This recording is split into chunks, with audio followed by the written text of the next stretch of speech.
KCR welcome. ఎందుకంటే 2 సంవత్సరాల తర్వాతనైనా ప్రజా సమస్యలు ఉన్నాయి, వాటి మీద కొట్లాడదాని బయటికి రావడం అనేది ఒక ప్రజాస్వామ్యయుత వాతావరణం. మేము దాన్ని వ్యతిరేకించాం, కానీ చాలా సమాధానాలు చెప్పాల్సిన అవసరం ఉంది. అట్లనే అసెంబ్లీకి కూడా రా.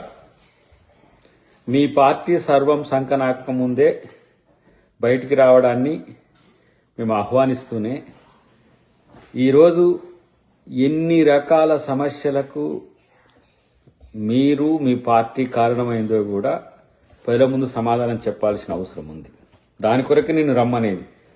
ఏదో చూపుగానో కొత్త పెళ్లి కొడుకుగానో తెలంగాణ రాజకీయాల్లో వచ్చి పొమ్మని చెప్పడానికి కాదు. ఒక కొత్త కల్చర్, మామూలుగా ఎంప్లాయీస్లో వర్క్ ఫ్రమ్ హోమ్ లెక్క వర్క్ ఫ్రమ్ ఫామ్ చేసి ఇన్ని రోజులు కాకుండా, మీ కొడుకు మీ అల్లుడి వల్ల కాకుండా మీ బిడ్డను బయటికి వెళ్ళగొట్టి ఇప్పుడు ప్రజా జీవితంలోకి రావడాన్ని ఆహ్వానిస్తూనే ఈరోజు కాళేశ్వరం గురించి ఎందుకు మాట్లాడడానికి నోరు రాలే? పాలమూరు రంగారెడ్డి గురించి మాట్లాడుతున్నావు. పాలమూరు రంగారెడ్డి కాంగ్రెస్ పార్టీతో పొత్తులో 2004 నుంచి పొత్తుతో ఉన్నప్పుడు మాట్లాడలేదు. ఎప్పుడో అంజయ్య గారు కట్టిన జూరాల గురించి మాట్లాడుతున్నారు. మీరు 2014 నుంచి 2023 వరకు అధికారంలో ఉన్నప్పుడు కనీసం కాలువలైనా ఎందుకు తవ్వలేకపోయింది?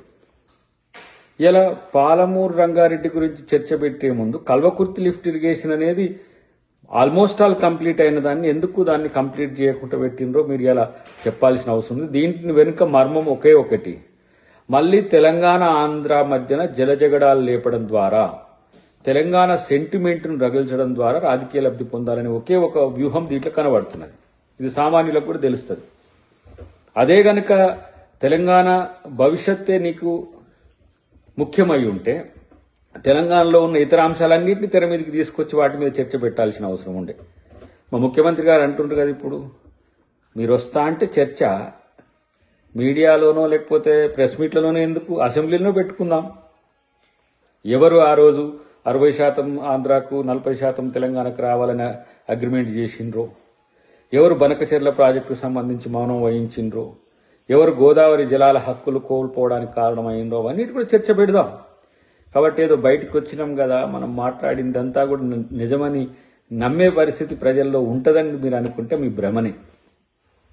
ఇలా తెలంగాణను సర్వం నాశనం చేసిన తర్వాత, నీ పార్టీ సర్వం నాశనమైన తర్వాత పూర్తి స్థాయిలో ఆ పార్టీని కాపాడుకోవాలంటే నువ్వు రాకపోతే తప్పదని తెలిసినాక, మేమందరం అన్నాక, ఈ మధ్యనే నేను కూడా చెప్పిన, నీ పార్టీ నువ్వు వస్తే బయటకు వస్తే కాపాడుకోవడానికి అవకాశం ఉంటుంది తప్పితే ఆ పార్టీని ఎవడు కాపాడలేడని చెప్పినాక వచ్చిన పరిస్థితి. కాబట్టి వీఆర్ వెల్కమింగ్.